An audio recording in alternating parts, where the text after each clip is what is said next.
Welcome back to Factory Field. It is February the 4th, 2015. My name is Eric Peterson, and joining me today, once again, the one and only Jess Clarkson. I don't think I'm the one and only Jess Clarkson. Okay, last time I introduced you as only Jess Clarkson, and you got mad at me. And now I introduce you as the one and only Jess Clarkson. I don't know how many more times I can restructure that sentence. The incredible Jess Clarkson. The amazing Jess Clarkson. But that's changing words. Yes, that's true. Like, that's straight up changing it. I was trying to initially indicate you were the only one, and then you made it sound like it's just Jess, whatever. And now, have you ever gone to that website called howmanyofme.com? No. It tells you, oh wait, you don't live in America, so that'd be irrelevant for you. But that's still kind of interesting. Yeah, so you go to this website and you put your name in. And I think it's how many of me. And you put your name in, first and last name, and then you hit search, and it tells you based on the latest census how many people with your exact name there are. Huh. So if I put mine in, right now it tells me that there are about 873,000 people named Eric. The last name Peterson, there's about 16,500. But Eric Peterson spelled my way, there's only 45. Wow. So how many Erics? About 873,000. Really? But if I put in my daughter's name, it says there are one or fewer people in the U.S. named Ellie Peterson. So she is the only one in the United States that is named Ellie Peterson. Wow. See, there are 783,000 people named Jessica, which is low. I thought that would have been a lot higher because Jessica is such a popular name. And 10,000 Clarksons. Yeah. And 25 Jessica Clarksons. I thought that would have been way higher too. Oof. Huh. Yeah, it's an interesting website. I've burned a lot of stupid time on there. See, my old name, Trinier, there were fewer than 119 people with the last name Trinier in America. And I'm related to like all of them, probably. And one or fewer people named Jessica Trinier. There's only like one other in Canada, and she's my second cousin. Get you, sister. Right? Only one in Jess. So therefore, the one and only Jess Trinier is probably not far off. That's true. So we tried to get Aaron and Nick and Kevin on the show, but they didn't respond. And we figured, you know what? Jess and I put the dedication in. Right? To finish Suikoden. So this is going to be a show solely dedicated to Suikoden. It's not going to be very long. It's just a little tidbit of a show. Mainly because we're gearing up for a big Final Fantasy VIII show this weekend. A little tidbit. A little appetizer to whet your taste buds. I like it. Like with an H. Whet. Whet. Yeah. Whip. Yeah. Cool whip. No, not cool whip. Whet. I'm going to get you whet. Oh, God. That is so, like... Why is that gross? The way that you say it, it's creepy. Oh, okay. Like with the whet. Okay, I could say I'm going to moisten your appetite. See, moisten is still kind of a eek word. I don't know. When used in the weird context, moisten, I'm going to moisten your appetite. It sounds a little... Okay, I'm going to make you moist. I think the word moist is the problem. I love that word. I completely got so sidetracked there. So there's a bunch of stuff I wanted to talk about, like with the Super Bowl and everything being in town, but I think we're going to save that for the show when we've got Kevin and Aaron and more peeps. More people. Nick is probably going to be stepping back a little bit. He's had some family issues that obviously family comes first. He's got to tend to, but he's still always more than welcome on the show. Guest star. He said that he will try to be here as often as he can, as long as we are not doing, quote, a huge RPG, which seems to be our modus operandi as of late. Or MO. Sure. Or motive. What does MO stand for? Modus operandi. Oh, I guess that makes sense. Which means your method of operation. Or modus, motive. Huh. Yeah. So we're going to hopefully be doing the Final Fantasy VIII show Friday night or Saturday morning. With brother-in-law. With soon-to-be brother-in-law. Hopefully Aaron.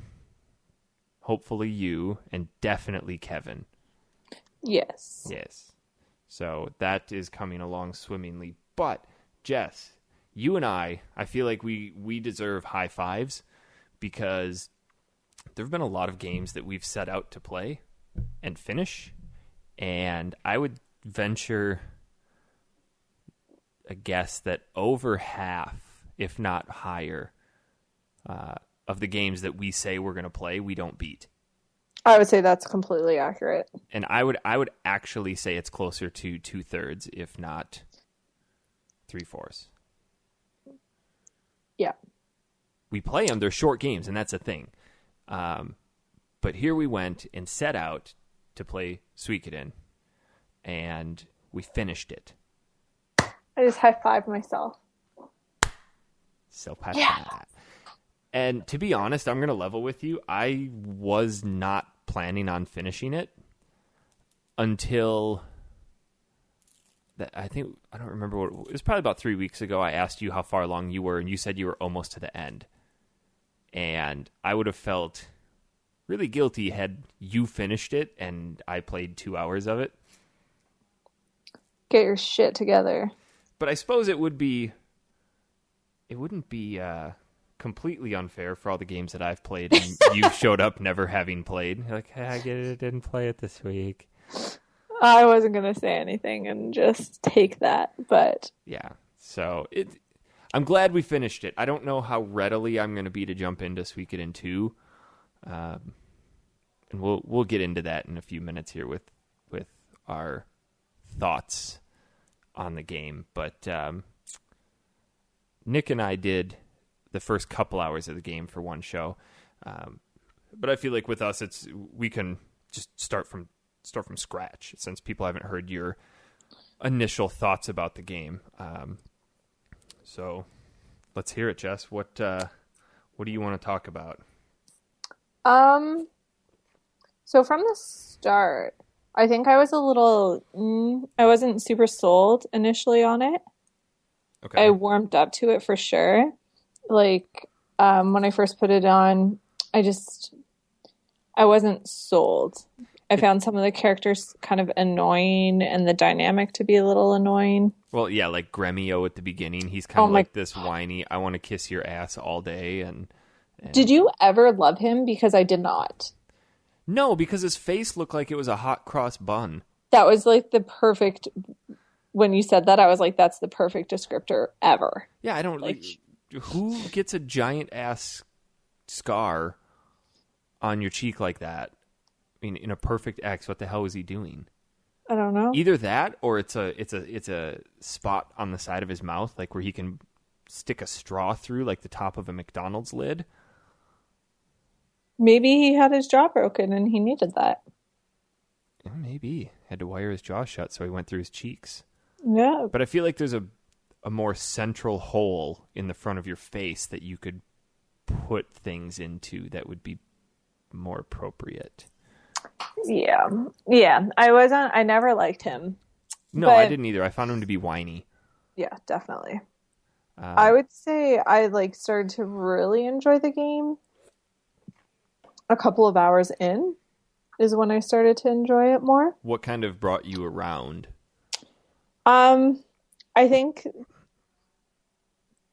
the characters, like as soon as it was getting into the like hanging out with Odessa and stuff, I think that might have been like an hour in, maybe. Yeah, the Odessa stuff was really early. So what I can gather from this hodgepodge of a story, I always feel like video games that have very political stories, maybe for me, are a little bit more difficult to follow because I don't really take that much of a vested interest in like ancient medieval style politics and like countries warring and people jockeying for positions. Yeah.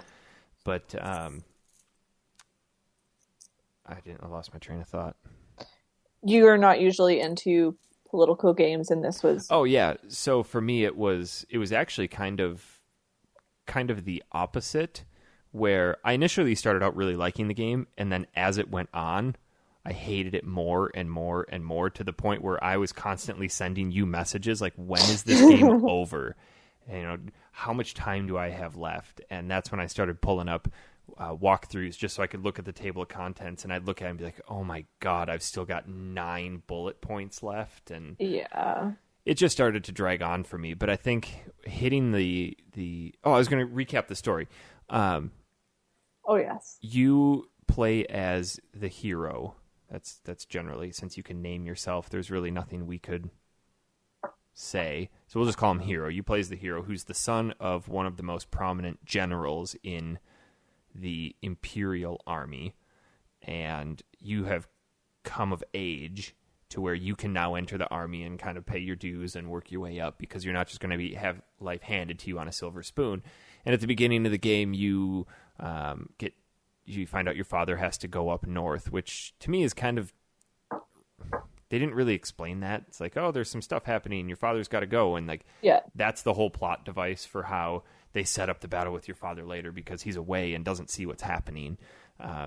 But you suddenly fall into this whole scheme of going to attack these rebels, but instead you fall in with them and you become their leader, and suddenly you're building the resistance army, and the whole game revolves around you recruiting people for your army. And it's 30 hours of just recruiting people, and occasionally like tidbits of story. And then you find out there's people who are obviously pulling the strings behind the scenes, and that's as much as I could really gather from the story. Yeah, like for me, it was interesting because they try to put an angle. Oh, wait. Okay, no, I'll get to that point. It was interesting with like the magic perspective and introducing these magical elements to a very like political styled game where you were looking at like what is good and evil, and these bad guys ended up being the good guys in some sense, but then some of them were still kind of bad. Like you recruited thieves and like assassins and stuff like that, so it was kind of blurring the lines between good and bad, which I liked. But some of these stories were just kind of, I don't know what happened there. Like they would just introduce these crazy side quests or side stories, like with the Neck Lord, who's a vampire. He apparently has beef with this one character, and it was out of the blue. Like Victor was my man. I love Victor. Yeah. And all of a sudden, Victor's like, "Oh yeah, Necklord killed my entire family. I hate him. Well, this is Victor the most important thing to me." He just turns into this weird, vengeful asshole. At the beginning of the game, he's this kind of level-headed dude, and suddenly he discovers Necklord is still alive, and that's just consumes him. Like to me, that was like really lazy. Like all of a sudden, oh yeah, let's pretend that Necklord and Victor have this huge history that was never mentioned before, and like never alluded to. I feel like that's how a lot of the game went, though, because each of the characters you can recruit is a star of destiny, and there's 108 of them, and they're trying to inject backstory to 108 different characters, and there are tons of RPGs that fail on multiple levels to inject relevant and meaningful backstories to 6 players. How do you expect to do it to 108? And it eventually got to the point where I didn't give a crap about anybody's backstory anymore. It's like I found my main team, and the only time I switched it out was when I had to recruit somebody else. That's true.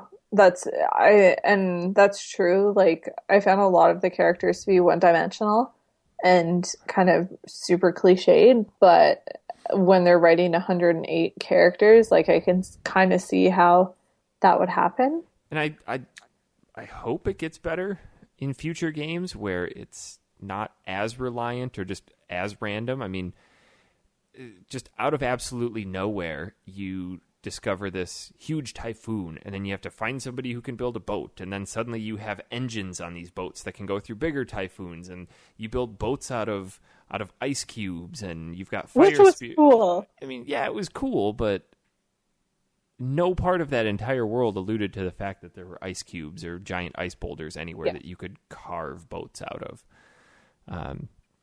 I did enjoy the aspect of trying to recruit people, and I think in the end, that's one thing that I began to obsess over, was making sure that I had every single person. And I knew towards the end, the way you could tell you had all of them. Obviously, you could look at the stone. I forget what it's called, but there's a scene towards the end where it's revealed to you that you have 107 characters, and the sorceress says there's 108 of you, and Victor steps up or somebody, and he's like, but there's only 107. And she goes, oh yeah, that's right, and brings back somebody to life, brings back Gremio, who had died. So I got to that point, and I knew Gremio was supposed to come back, and he didn't come back. I'm like, son of a bitch, I missed somebody. So I had to reset to my last save and go hunting for the last person that I missed. Mm-hmm. But that's kind of the thing that carried me through. I gave up completely on the story. There were a lot of times where I was just clicking through it. It's like, this is, great. I have to find seeds to go and destroy this Scarlaticia castle and flowers there. It's just, like you said, things were so random. And then once they introduced the vampires and the zombies, I'm like, I'm done. Like, I can't buy this. Yeah, I thought that was completely ridiculous. And then kind of at the end, the big battle, when they outnumbered you by crazy, and then the good witch was like, oh, they have an army that's made up of the undead and monsters. Yeah. I'm just going to go ahead and kill them all. And then they're like, oh, you can't do that. You're not powerful enough. And then all of a sudden, someone who's powerful comes by. Like, it was so just coincidental. Yeah, it was unnecessary. It was kind of tired in their writing. Like, I think they got a little lazy and they were looking for, like, oh, what is that? I forget what it's called, but they were looking for that really easy, simple, this solution doesn't really make sense, but we're just going to do it anyway. Well, I think they had a lot of really good things in the last half of the game. I liked the dragon sword, the concept of the dragon sword. The Necklord thing was pretty cool if they would have developed it. I loved the Dragon Knights, but they brought in that whole concept of the Dragon Knights way too late in the game. If the Dragon Knights would have been something that you kind of initially did at the beginning, and maybe they could have had something where like the Dragon Knights had fractured and you need to rebuild their forces in order for them to help you, and then you could have the powers of the dragons throughout. But they show up at the end and they're like, oh, all the dragons are asleep. Why? And then you have to go find these flowers again. There's some fascination with flowers. So you can bring them back to life, and one of the dragons dies or falls to the ground, and then they use his liver to revive everybody. It's like, where's this stuff coming from? There's so much cool stuff in the last half of the game that if they just would have spread it out, it would have padded it out a little more, because for me, I didn't give a crap about the story by the end of the game, and that's when all the cool stuff was happening. And at the beginning of the game, I didn't give a crap about the combat or the characters, and that's towards the end is when I started to care about it. So there was a point somewhere in the middle where, like, yeah, this is cool, everything kind of works together, but it splintered. I agree with the Dragon Knights. Like they kind of did it at the beginning, but the game, like some of the things I forgot about by the time I got to the end. Like Ted, I was like, "Who the fuck is this Ted character?" And Oh then I was yeah. like, "Oh yeah, Ted. Ted was my boy back Oh in yeah, the and that's right. The time travel comes in. You're just yeah." you're walking through one of the dungeons, and there's a big flash of light, and suddenly you're 1,000 years in the past. And no, it was, how long ago in the past was It was like he's 300 years old, I think. Okay, So yeah. So it was a long around time in the that. past, and you had a huge impact on something that happened in the past. And you meet Ted, who's younger, and you already knew that Ted was supposed to play a huge role in the future, so you didn't bring him with you. But that comes back to bite you in the future because you didn't Well, I take him brought him with him. with me, You did? but he couldn't. Yeah, I brought him with me, and I was like, I don't care, Ted, come with me. And then it was like, no, he couldn't cross over. Yeah. So either way, you can't bring him, and he's Yeah. really resentful for that because he wanted to come with. Because there's nothing for him in his time. Everybody was dead. So just another random thing that just kicked in. I mean, there was no forewarning on it whatsoever. Just, oh, hey, time travel. And then the next thing you know, oh, you're talking to a sword. And it's just awkward. Yeah, like I really like the main storyline, but I just wasn't sold on the like random things. Yeah. And what really annoyed me, speaking of Dragon Knights, why did the dragons moo? Oh, yeah. Like, what? I have no idea why that happened. The dragons could have sounded so much like. Well, especially considering they're now on the PlayStation and they've got the capability of CD quality sound, and almost everything in that game is still 16-bit era Super Nintendo style sound. I mean, Yeah. the game barely looks better than a mid to late Super Nintendo RPG. So Did you? I liked the music though in it. I did too. It was good. I don't think it was anything like I'd pull up the soundtrack and listen to it. No, I enjoyed it though. And there's one girl, the Milich Oppenheimer or whatever. Yeah, is His, that a girl? No, I think Milich was a guy. Yeah, Milich was the emperor. No. He was one of the generals. I think Yeah. they were called generals. Yeah. But he had a singer, and you recruited her, and when you did, she would play any of the sounds from the game. Mm-hmm. So that was kind of cool.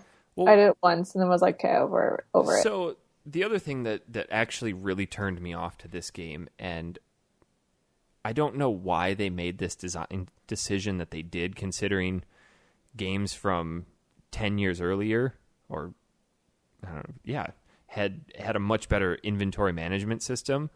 Each character has like 9 slots, and it's not a universal inventory. So when you pick something up, it goes to the inventory of the first person in your group who has a slot open. And if you don't move those items off of that person before you swap them out, and then you put somebody new in there, and then go about your day and come back and you realize, well, shit, I need that item. You have 108 people to dig through to try to find that item, unless every single time you go to your vault Yeah. and dump crap off. And I can't even begin to tell you how many times I forgot to dump crap off, or I would have items equipped to people, like really expensive armor. I think the dragon armor was like 36,000, and I would equip it to all of my members, and then it would be time to switch people out, and I would forget to unequip that armor or that helmet or that particular pendant and put it on somebody new. So I was spending tons of time either level grinding or playing dice just to buy new items for people, because I was not about to just swap out all my characters, dump all their crap, swap them out, dump them out. But if you go to the vault, you can detach from someone, and you pick their name, and you can remove all of the items Oh, see, I didn't even from that person. I assumed detach was in regard to the runes. That's what I thought too, and I tested it, and you could take it away. But then it also sucks because sometimes you all of a sudden get someone to join, like if you haven't used Pan or whoever that guy was, Pawn. you hadn't used him for a while, you detached all the stuff, And then all of a sudden in this mission, he's decided that he's going with you. Yeah. And then you're like, well, shit, you have nothing. Yep. Well, that's the beauty of the blinking mirror, though. Yes. That thing is a lifesaver. And then Yeah. later on, you discover the ability to fast travel to certain spots. Once that unlocked, the game became a little bit more enjoyable, but that also kind of ruined it for me too, because these open world RPGs like this, I like to explore and walk around and discover things. And to be honest, I have no memory of the overworld map because I just transported everywhere that I needed to go. Yeah, me too. They didn't give you an airship. I mean, that's something cool that they could have given you with the dragon. Here you go, Yeah, fly because around in this dragon.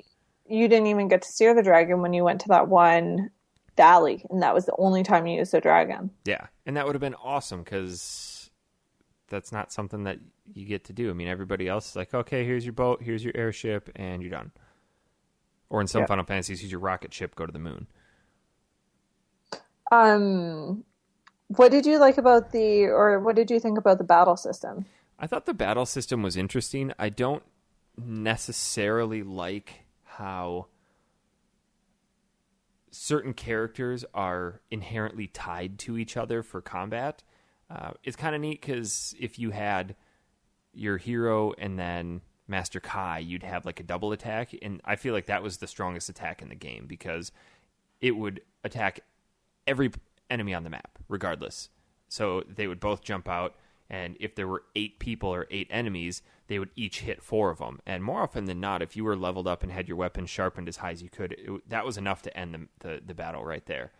But those were the 2 characters that I kept in my team at all times. But then trying to figure out who matched up with who kind of got to be a little difficult. And then if there was one person that you really, really liked, and then you discovered that the person that they go along with for the unite you hate, it kind of sucks because you're like, well, I want to keep this one guy, but I don't want to keep this other guy because he sucks, and I don't want to spend the time or the money to level him up because I don't like what he does. It just, that kind of sucked. It was interesting how they had the short, the short and long range for the different attack abilities, where certain enemy or certain characters had to be in the front row and certain had to be in the back. Yeah. But if a character dies, it rotates your party. So if a person who is in the front row dies, they get rotated to the back row. And then if you don't, when the battle's over, you bring them back to life, and you don't readjust your formation, you go back into battle, and the person that's short range is in the back, and suddenly you can't attack anymore. Oh. But I didn't think about that rotation part. Yeah, if you watch when they die, if somebody in the back row is alive, that just shuffles them forward. Yeah, but I didn't know that it changed that. Huh. Yeah, it doesn't change. I mean, every character inherently has their range. Your hero is long range, so he can go in either slot. But short range characters have to be in the front row, and if they die, they get slid to the back. And at the end of every battle, they come back to life. And if you don't go in and manually, at least it was for me, they stayed in the back row.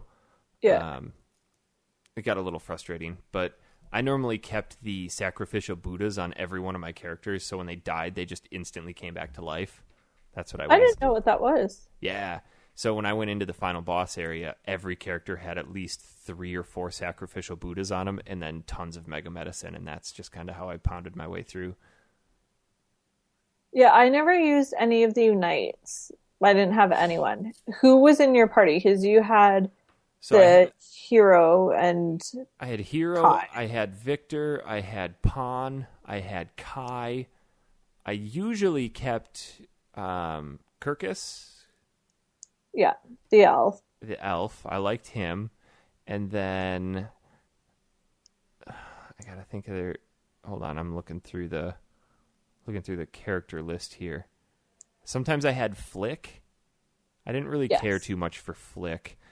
Kasumi, I kind of rotated in and out. And then I think that was it. Yeah, that was about it. That was my team.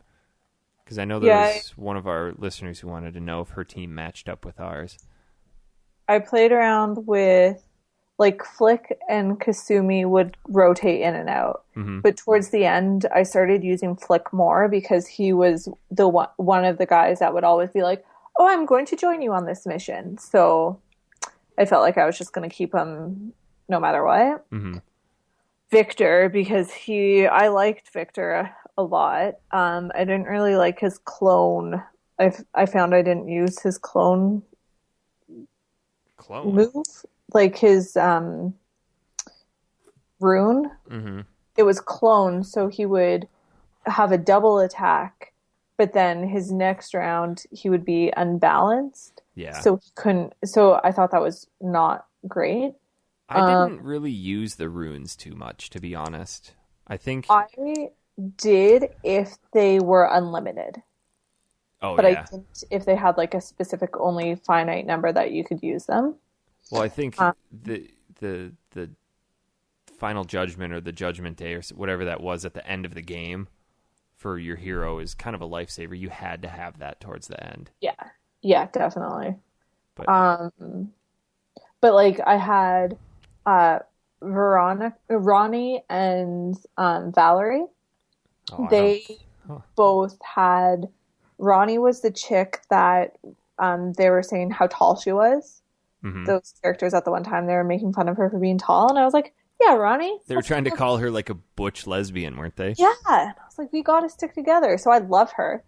And she had an awesome rune. And it was like unlimited. So that's all I used for her. Mm-hmm. And then Valerie had like a falcon something. So she would punch them really, really quickly. And that was unlimited. So I loved her. And then I love Cleo. So I kept her. Oh yeah, I rotated Cleo in and out occasionally. And that was basically who I stuck with. I just didn't. I wanted to experiment with more characters, but I loathed the idea of like, okay, now I got to level these people up. But if you pull somebody in and you're like level 30 or 40 and they're at level 12, one battle is going to bring them up to like 25, 26, and it really doesn't take that long. It's pretty balanced that way. But I just didn't like the concept. I think what kept me from doing it the most was the terrible inventory management. I just didn't want to have to go through and first of all, who the hell puts square as your menu button? And then it was click into this person, find the item, then you have to decide, do you want to drop it, hand it over, or use it? And it's like, okay, hand it over, then who do you hand it over to? Oh, they don't have a slot open, so now you got to back out and go to that person, then remove something or throw it away, and then go back to the first person. It's just not intuitive. And when you wanted to check like the points on a piece of equipment, like you couldn't go into the equipment menu, you had to go to the items menu to highlight it that way. Yeah. And then go back to the equipment menu to equip it. That was irritating. It's a very, very cumbersome game, and for somebody who plays a lot of RPGs, it's actually extremely off-putting because there's a lot of things in an RPG that you just take for granted, like a general inventory system, or everybody draws from the same inventory for your equipment, and you don't have to make sure that, like, if you want to put a new helmet on your hero and another character is holding it, you have to put it in your hero's personal inventory before you can equip it. And just little things like that, they don't seem like a big deal, but when you're playing a 30, 40-hour game and you're constantly doing that, it gets really annoying because those extra 10, 15 seconds really add up. And speaking of that, the shield thing, the only people that could use a shield that I found were Flick and Valerie. And I don't know why they could use the shield. It was never really alluded to. There was nothing that said these people can, these people can't. So it was kind of like a trial and error. Yeah. And such few characters could use a shield. Like, why is there even a shield? What's the point of this? Well, then you didn't know who could use the robes or who could use the helmets or this or that. And if you highlighted an item and then wanted to give it to somebody, their name would turn green, and it'd be good for them, but it didn't give you an idea of how much it'd go up by. So it was this constant, like, all right, put it on, look at the number, take it off, look at the number, put it on, okay, it's better. I absolutely hated the inventory system in this game, and it's actually one of the biggest drawing points that almost made me quit playing it. So I'm genuinely hoping that they've stepped it up in Suikoden 2 because See, I didn't like it, but it didn't bother me that much. Like I could live with it. yeah, maybe it's a little, maybe I just have terrible memories of it. It might not be as bad. Maybe there are better, more effective ways to use it, but you shouldn't have to try to figure out a better way to use the inventory system. Yeah. It should just be like, all right, I want to put the best equipment on. I mean, that's an example is most RPGs for people who just kind of want to pound through it really quick. You go into the equipment menu and you just hit optimize. And it's like, boom, here you go. This is the best stuff you've got. Yeah. That doesn't exist. What did you think about all the goofy things that you had to go around and collect, like sound setting 1 and window setting 3? I know. I was so excited for that. Like, so excited because I thought it was going to be something really cool. No. Then it was just changing the menu sounds and the menu bars. Yeah. I didn't play with that at all. I put it on, there was an animal noise, and I put it on and it meowed.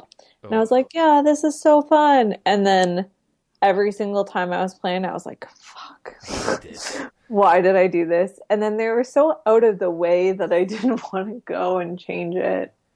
Yeah, the only thing that I did was make sure I got all the characters. I didn't care about any of the other collectibles or anything like that. Because you had books, paint. Oh, the paint was a pain in the ass to find. And then there was, like, the yellow paint I had purchased with an off character that had just said, I'm joining your party. And then I got back to the headquarter and took him out of my party, and I had no clue who it was. And I wanted to give the paint to that person because I thought something cool was going to happen. Yeah. So I went back through all my characters. I'm like, who the hell has this paint? Who has it? Who has it? And I finally found the person, but it was like 25 minutes of digging through people. But had I known the detach feature, that would have been a lot easier. Probably would have been a lot quicker. But again, one of those little idiosyncrasies that's kind of obnoxious. The guy that you play dice with, that guy is awesome. I found that it was super easy to win money. Well, super easy. Like the mega medicine was pretty cheap. Like I always had enough that it was never really a big issue. What did you need the mega medicine for with the dice? Oh, not for the dice. Just to buy. Yeah. So but the dice game is apparently you throw 3 dice. I don't remember what it's called, into a noodle bowl, and each person gets 3 throws, and if 2 dice come up as the same number, whatever the odd number is, that's your hand, and then it switches to the other person. So if I throw 3 dice and it comes up with 2 2s and a 5, my hand is a 5, and then you would have to throw something that ends higher than a 5. There are alternatives where if you throw a 1, 2, or 3, it's a storm, and you have to pay double. Triple. No, the 1, 1, 1 is triple. Oh, okay. Yeah, storms are usually, I think storms are double. So 1, 2, 3 is double. But if it's a 4, 5, 6, then your opponent, he will pay you double. If he throws and one of the dice goes out of the bowl, you win, just your money. It's called a piss. It's called a piss? Yes. Oh, I think that's so unappealing. I found it was really easy to abuse because by the time I started playing it, I had about 400,000. So I just saved at the inn and walked down. Yeah. And I would just let it ride every single time. So if you win, you can only bet 9,990, not 9,999. But if you win, he'll pay you and then give you the opportunity to, if you bet all of your winnings, I will match that bet. So you can just keep letting it ride. So it'll go like 18,000, then it'll go up to 36 or up to like 147.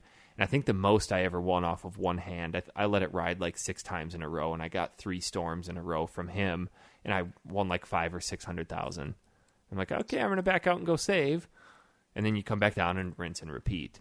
But you can go broke really quick doing it.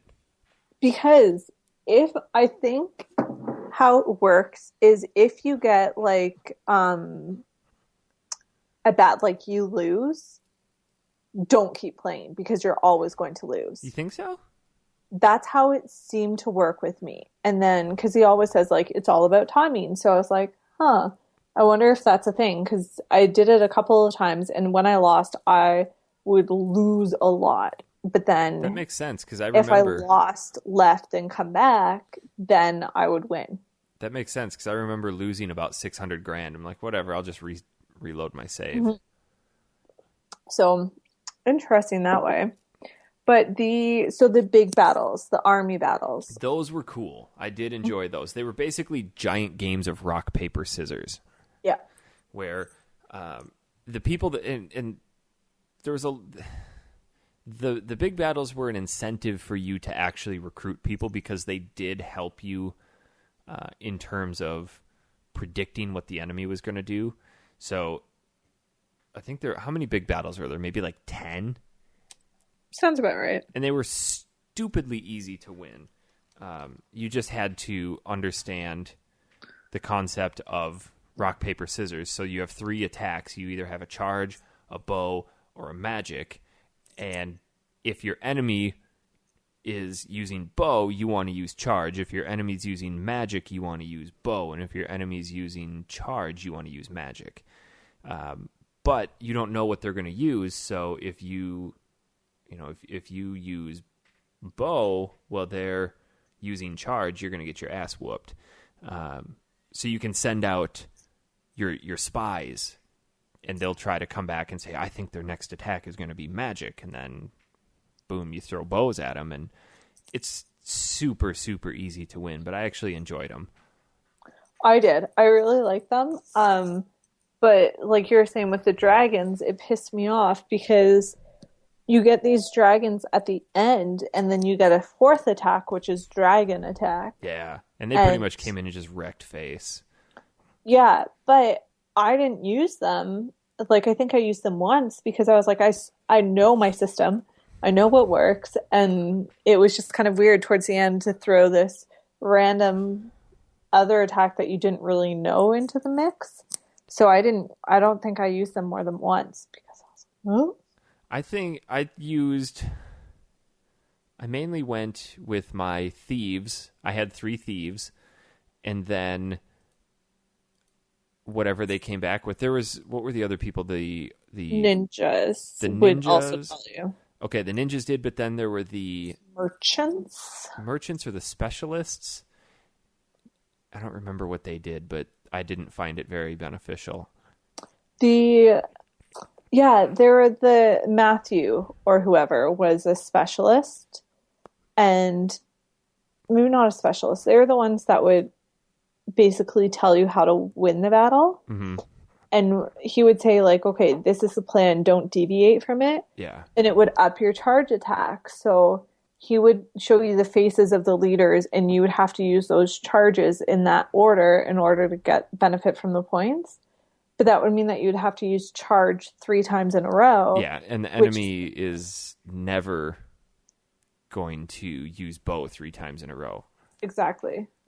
So I didn't really like that. And then the merchants would either like try to make people come over and like be traders, I guess. And something else. I don't know. Yeah, those are the only ones I used were the thieves and then charge, bow, or magic. They weren't... I feel like those big battles could have been a lot cooler. Did you ever lose any of your main characters? No. One got very hurt, but didn't die. I lost one in the very last major battle, so I had to reset. Mm-hmm.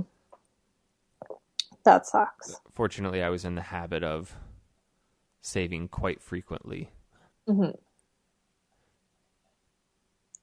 Yeah, because sometimes you just didn't know. There wasn't really like a huge space or opportunity to save. So it was just kind of like you come back to headquarters, save before you talk to Matthew. Oh, yeah. Before he tells you what to do. Yeah, sometimes if you talk to Matthew, he would just throw you into a new mission. It's like, here you go. Mm-hmm. Yeah, I guess, I don't know if this game really said, okay, you got to just sink your teeth into the Suikoden series. Because there's a ton of them. I don't know if I could do this style of game another 6 times. No. I'm interested to play the second one. I am And I too. think it was cool that you could build up your army and build up your castle. Like it was kind of neat that way to be like, okay, this is what I did. These are my people. It'd be nice to have a little bit more control over it. Hmm. And it was always neat when you teleported back. I always got in the habit of, after I recruited a bunch of people, I would teleport back, walk outside, get in my boat, and then go immediately back in. Because if you got that little cutscene that showed your castle, it wasn't really a castle. It was just this big spire of rock in the middle of the ocean. Yeah, it was kind of ugly. Suddenly your castle expanded. I never noticed it looking Oh, bigger in that picture. That's what that meant, is when you saw it showed you that cutscene of your castle, it meant your castle has expanded. I didn't know that. And the way you know that it's fully expanded is you have the flag of the resistance hanging on the front of it. But for me, it was just, boom, let's get in, let's get out. I didn't take the time to sit down and explore. I'm sure that you could go and talk to these people and then learn a little bit more about their backstory. Because after you beat the game, then you have to sit through the credits of like, here's what happened to all Oh my God. 108 people. And I went, Ugh. don't care, and just turned my system off. So Yeah, that was brutal. it's a fantastic concept for a game of, you've got all of these people to recruit, but I think it falls dangerously close to the category of too much. And maybe had they padded it out a little bit more and like actually made a group of the characters, given them a backstory, like if there was a group of dragon knights that you had to help and you kind of learned a little bit about their personal interactions, like there's 10 or 15 of them and you just recruited all of them in one lump sum, instead of like, I have to go to you and then you and then you, and like that bitch that was in the city and she's like, I need some soy sauce, but then you got to go to the guy that got soy sauce. He's like, but I'll give it to you if you get me butter. And the guy's like, okay, here's where the butter is, but I need a carrot and like I need a rabbit. And he's just, I don't give a crap about this. Just come with me. I don't need you to make soap that badly. I mean, we can just wear dirty clothes. And then she gets to the end, she's like, oh, I had soap all along. Sorry. I hated this stupid, stupid woman, the dancer who needed the opal. Because no one was dropping an opal. I think I spent like 20 minutes just grinding, trying to find a stupid opal. That was another situation where I had an opal and had no clue who had it. So I'm just like, yeah, I guess I'll deal with that later. But I didn't like how certain characters, they forced you to come across certain recruitable characters early in the game, and then you just couldn't recruit them. That bothered me. Like one of the, I think it was Necklord's castle. No, the cave behind that Chinese building where you had to go down, and then you found that magician. You had to walk through that invisible wall and kind of go through the invisible maze, and then you got to the magician. He's like, you're not strong enough yet. Come back later. Yeah. Like, okay, well, I guess I'll be back. And you just kind of had to file all those away, like the just characters that, okay, here's where they are, or certain characters would appear only if you left and then came back. So when you saw the burned down village of the elves, how are you really supposed to know to like walk out and then come back? Because you're never going to come back to that place in the game ever again. So I felt like that was a little cheap and easy to miss people. And that's why I didn't really care too much about those people that I recruited. If the character had a big plot point, like, okay, I'll give you the benefit of the doubt. Maybe I'll play with you for a little bit. But girl making soap, no thanks. And that was like getting the master blacksmith. You had to, he's like, bring my favorite pupils. So you had to bring like moose, mice, meese, and mouse, moss, whatever. They're stupid names. You had to bring them, who were the crappiest players ever. Yeah. And you had to go where there was like definitely monsters. And it was a tough area. Like, good, great. I'm going to die here because of this stupid blacksmith. Well, and it was just a chore to get there because you had to go back to the headquarters. You had to put all 4 of them in your party. Then you had to teleport to the Dragon Knight Fortress, and you had to talk to them into flying you over to the valley. And then you had to get the blacksmith, and walk out because the stupid escape talisman didn't work half the time. I never got it to work for me. There was a few spots where it did, but I guess in the long run, it's actually kind of beneficial not to use it and walk out instead because you can just fight and level up. But I also found that really annoying. I wanted to be lazy and I wanted there to be like an exit here sign. Yeah. I just fought through this castle. I want to stop playing. I want to just save my game. Yep. Fuck off. There was... were there... No, go ahead. I was going to say, but it was pretty good because once you kind of completed an area, you could let the monsters go if you really didn't want to fight or if you didn't really have much medicine left or anything. Mm-hmm. So I did that a couple of times when I was like, no, I can't be bothered to die here and have to do everything. Well, there was a spot where I damn near died and almost lost a ton of progress. Once you kind of enact your final movements and you're in that Shazarazade place, and you're going to pour all the oil down into the moats and you're going to set the place on fire. But you have to go down and do a bunch of crap down there, and you had to fight that stupid shell. And for some reason, that shell just whooped my ass. And that was before I had any of the escape talisman or the sacrificial Buddhas. So I'm down there and wasted almost all of my medicine. I knew not to waste any of my runes from the hero. And I think I had one guy left. And he was just teetering on the edge of death. And I just took a pot shot at him. It's like, okay, I can either heal and use my last mega medicine, or I can take a pot shot at this guy and kill him. And I ended up killing him. But then there's no save point between that battle, and then you're walking out, and it's like, boom, here's Sonya, who's 3 times as hard as the previous boss. So you just have to dump on this person with all of your judgment spells. And I only had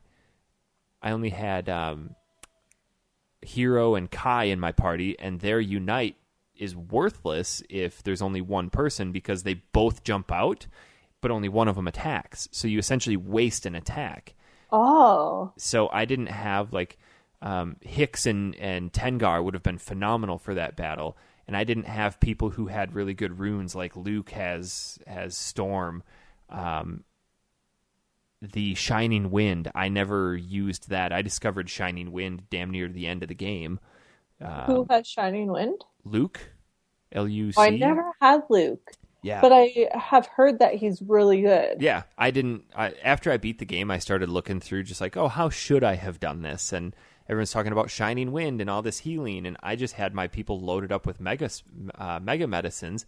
But if you use all of your mega medicines and then somebody who still has some dies, which is exactly what happened with Sonya, it turned into a battle of my hero and Kai versus Sonya, and suddenly we're completely out of all sorts of medicine, and I'm sitting here thinking, great, this is it, and I honestly don't know if I can be bothered to go through all this crap again. And it came down to 2 boss battles in a row. I was down to the last guy just teetering on death. I'm like, all right, here we go. If this doesn't hit, I'm dead. And it killed her. That's wicked. So it was good. And I got out and just immediately saved. And the end of the game was pretty drawn out after that. I was like, I thought that it was going to be like, all right, we beat Sonya. This stuff's kind of going to start collapsing. And no. That was the thing. Like, I kept, whenever I was playing, Andrew would come and sit down and be like, I thought you were almost done. I'm like, I am. I'm almost done. I'm like, maybe one more night in this game. Yeah. And I would play again. Thought you were almost done. I thought so too. What did you think of the final boss, the Golden Hydra? I thought that was ridiculous that he turned into a dragon. What the fuck was that? Like, why did he turn into a dragon? I was so disappointed in that. That was it made 0 sense. The Emperor turned into the dragon, right? Yeah, for no reason. And then all of a sudden, like, after you beat him, he's like, I've always loved you, Windy, whatever. That was stupid. But and then they jumped to their death. Yeah. Who, like, really, this all-powerful wizard who you've been trying to fight for the entire time dies from falling off a building? Yeah. After you just whooped his dragon ass. Yeah.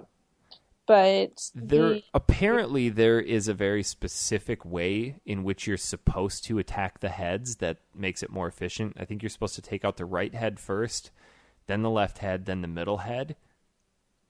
see, I found that out. I think it took me 2 tries with that because the first time, I was just killing whoever, wherever, Mm-hmm.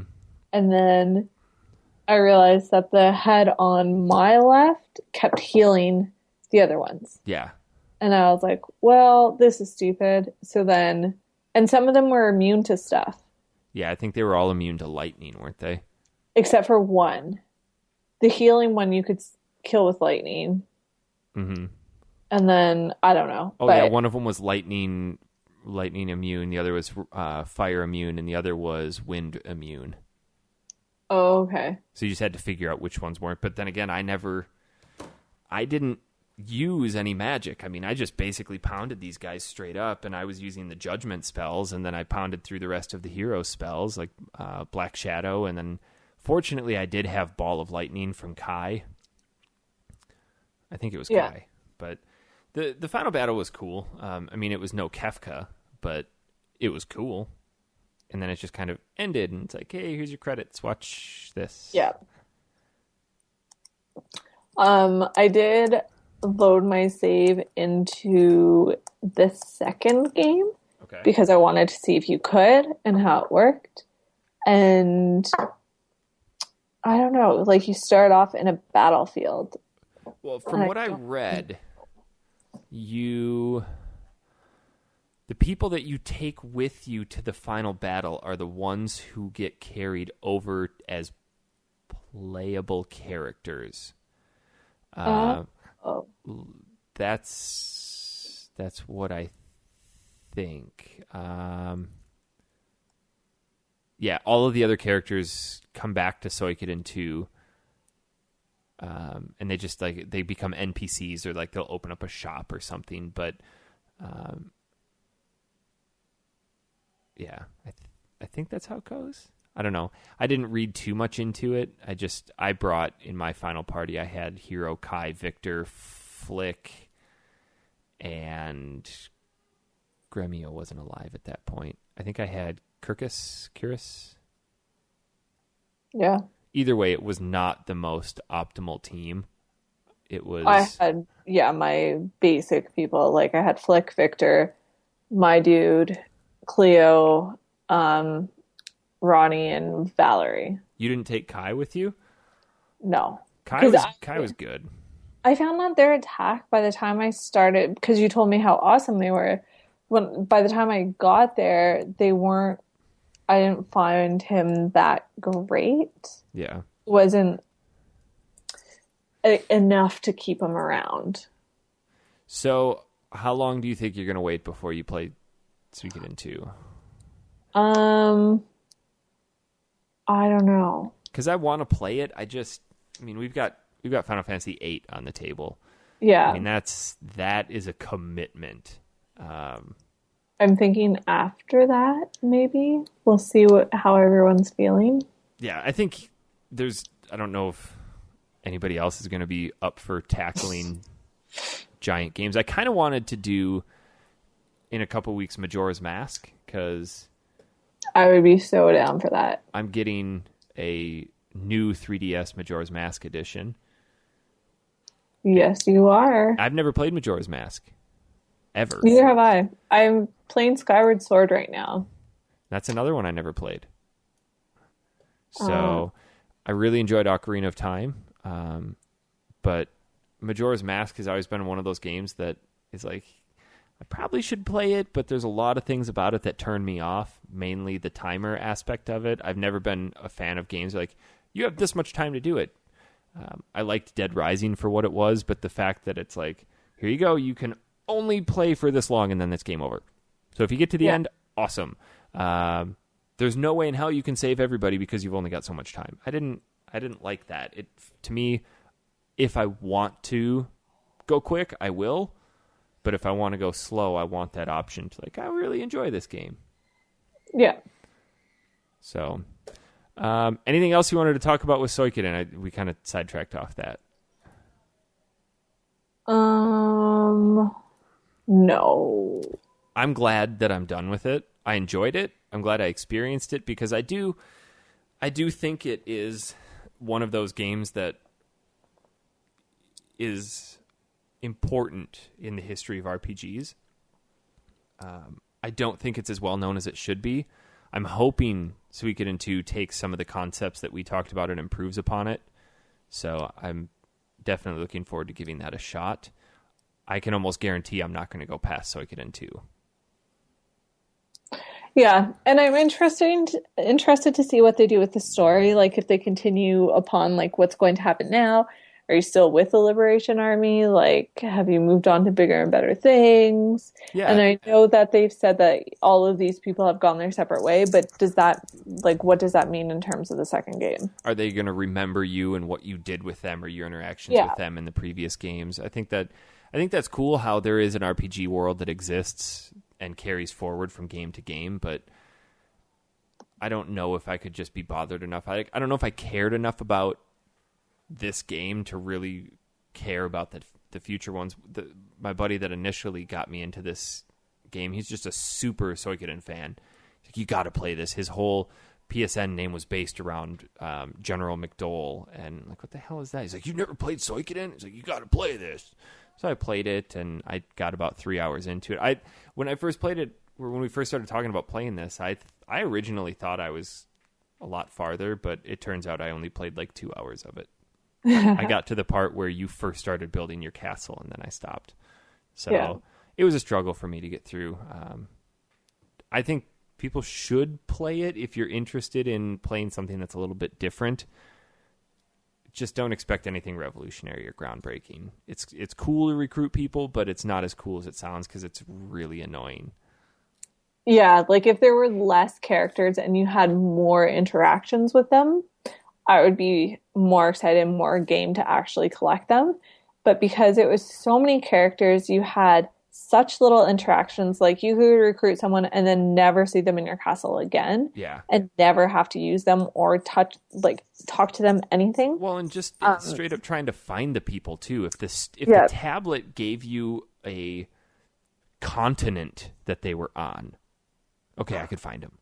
Yep. But here's like this, you need this Star of Destiny. It's like, I don't know who the hell that is or where to find them. So I guess I'm just going to go walking around. They didn't even tell you their names. Yeah. So I think the only reason I collected everyone was because I knew that you could bring it over and I wanted to see what that would do. Yeah. I wanted to see if there was going to be a special ending.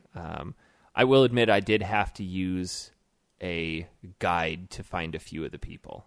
I don't think you could without a guide. No, there's absolutely no way. And if you have said you've done it, you've probably played it numerous times before. Yeah. Because there are just too many people and there's too many random scenarios that just don't. And it was hard, like the ones that you had to have this person in your party in order to recruit this person over this time at this level. Like there was so many nuanced people that it would be really difficult to do without a guide. Yeah. For sure. So, interesting. I will definitely play number 2. I'm just going to take a break from it for a while because I need to let this one sink in and let my frustrations dissipate a little bit. I'm down for taking a little breaky break. Yeah, because moving forward, this weekend, we're going to break our Final Fantasy shows up into discs. Obviously, disc 1 is going to be quick. It's about 8 to 10 hours. But then our next show is probably going to be, our next Final Fantasy 8 show will probably be a month afterwards, maybe 3 weeks to get through all of disc 2, depending on how each of us play. I know Kevin is doing a unique playthrough that I don't necessarily want to spoil.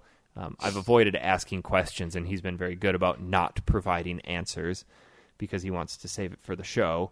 I think he has one hashtag he's using to... Hashtag SIFTS. So I think it'll be interesting to hear his take on it, just for simply how he's playing the game. I'm playing it just normally, but with a different mindset about what's happening within the game. You and Aaron are both playing this for the first time, aren't you? Yes. Okay. So that'll be interesting to get a newcomer's perspective. I've probably played through this game a few dozen times. And I still, to be honest, every time I play it, I still am like, okay, I'm refreshing myself on the story. It's not one of those stories that just sticks with me because there's so much happening. I mean, it's a Final Fantasy game. There's a ton of shit. Yeah. But it'll be interesting. We're doing that this weekend. So if you want to write in some Final Fantasy VIII themed questions, Factory Sealed at manatank.com. We do not have any emails for this week. I think, some of them were like really late Christmas audio submissions. So Factory Sealed, manatank.com, or you can drop us some questions on our Facebook page, facebook.com/Factory Sealed. Emails are better because that's what we read on the show, and I don't always remember to check the Facebook page. So we're going to do Final Fantasy this weekend. I'm not sure what we'll do the following week, but I think after the Majora's Mask 3D comes out, we'll start talking about that. So exciting. I'm excited too. I think we're playing more meaningful games. I think we were getting burned out on like to play 1984 or 1948 or like play Contra or like I want to play games that I enjoy, and these are games that I do enjoy. It may mean that we have a longer break between episodes, but I do like how we're dividing it because it's a little cray-cray to talk about a huge game in one show. There's no way you could do a 70-hour game in one show. I mean, we could essentially... You would just lose so much. Yeah, we could essentially be talking about that game even for 5-6 episodes. Like, oh yeah, I remember I was doing this and I blah, blah, blah. But I think going disc by disc is going to be the best way to do it. I know that my soon-to-be brother-in-law was also talking about possibly doing Final Fantasy X, but we'll see. I don't want to just become a we do RPG show, so we'll figure it out. Any final thoughts, Jess? No. Where can we find you on Twitter? I am a Jess. You can find me at Honest Pizza. That's going to do it for the week. Sorry it was such a short show. It actually came out to be a little bit longer than I expected. I was thinking we'd probably only be able to pull 30, 40 minutes out of it. But with 2 people, we did well. We did. We will see you all back here in 3 days. We will be doing it live. Check our Facebook page for updates. I'll probably tweet something out. Or we'll definitely be doing it live on twitch.tv/honestpizza. So until then, we will see you later.